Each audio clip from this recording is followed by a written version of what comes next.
కేంద్రం చెప్తున్న సూచీలే ఇవాళ మన అభివృద్ధి ఏంటన్నది చాటి చెప్తున్నాయని, గతం కన్నా ఎన్నో రంగాలలో మెరుగైన స్థానాలలో మన రాష్ట్రం ఇవాళ ఇతర రాష్ట్రాలకు ఆదర్శంగా ఉందని మంత్రి ధర్మాన అన్నారు. విద్య, వైద్య రంగాలలో తీసుకువచ్చిన అనేక మార్పులు క్షేత్రస్థాయిలో సత్ఫలితాలు ఇస్తున్నాయని అన్నారు.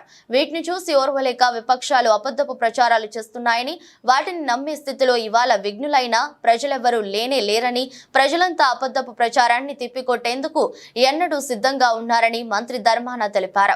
చంద్రబాబు ఇచ్చిన హామీలను ఏనాడు నిలబెట్టుకున్న దాఖలాలు లేని లేవని, ఒకటంటే ఒక్క హామీ కూడా నెరవేర్చని ఆయన ఇవాళ మళ్లీ బాబు వస్తే జాబు వస్తుందని చెప్పడం హాస్యాస్పదంగా ఉందని ఎద్దేవా చేశారు.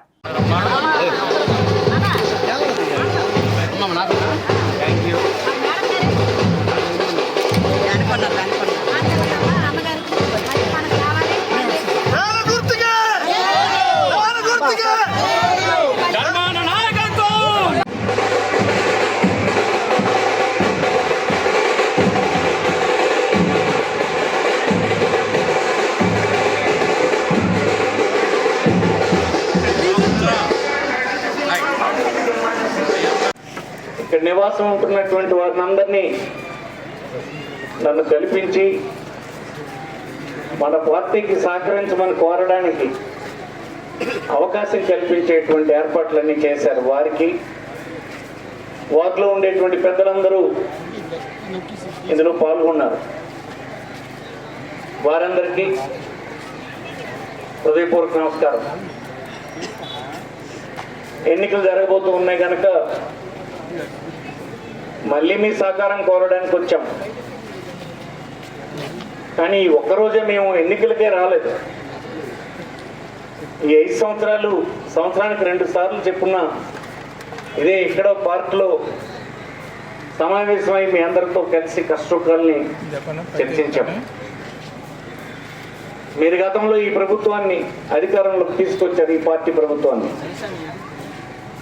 ఆనాడు మాట ఇచ్చిన విధంగా అమలు చేస్తున్నటువంటి కార్యక్రమాలు సమీక్షించడానికి, మిమ్మల్ని అడిగి తెలుసుకోవడానికి అనేక సార్లు ఇక్కడ ఉన్నటువంటి పద్మావతి, రామ్మోహన్, వైకుంఠరావు, ఇంకెక్కడికి వచ్చినటువంటి ఇతర పెద్దలు అందరూ వచ్చి మిమ్మల్ని కలిసి మిమ్మల్ని పదర్శంగా ఈనాడు ఉంది.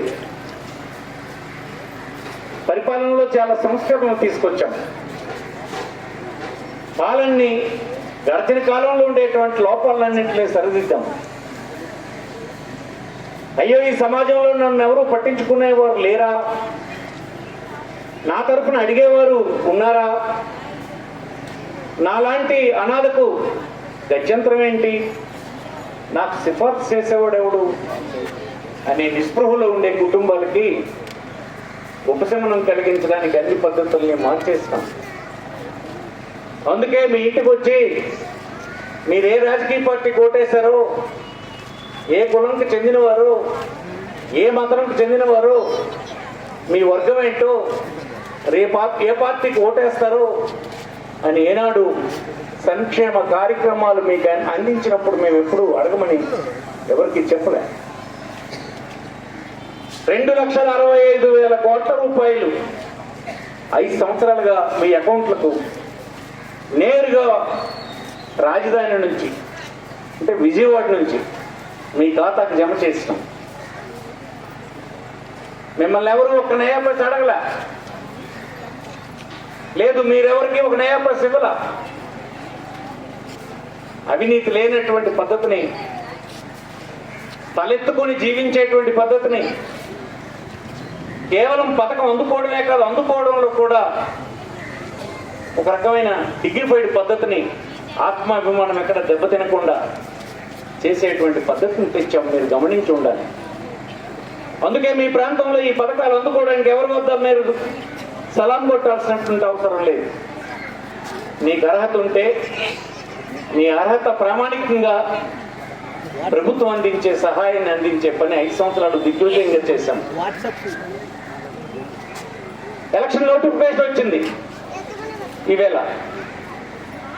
అప్పుడే ప్రభుత్వాన్ని నడపడంలో గాడి తెప్పిపోతున్నారు. అప్పుడే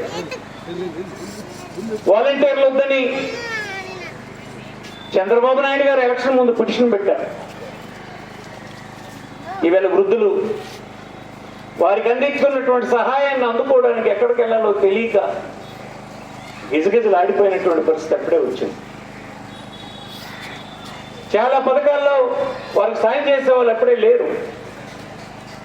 5 సంవత్సరాలు 11 నెలలు హాయిగా సాగినటువంటి మీ జీవితం ఒక్క నెలే జగన్మోహన్ రెడ్డి ఎన్నికలకు వెళ్తే, లేకపోతే ఇక చంద్రబాబు నాయుడు వస్తే మీ అందరి తాలూగా బ్రతుకులు ఎలా ఉంటాయో ఒక్కసారి ఆలోచించాలని ఈ కాలనీలో నివాసం ఉంటున్నటువంటి వారిని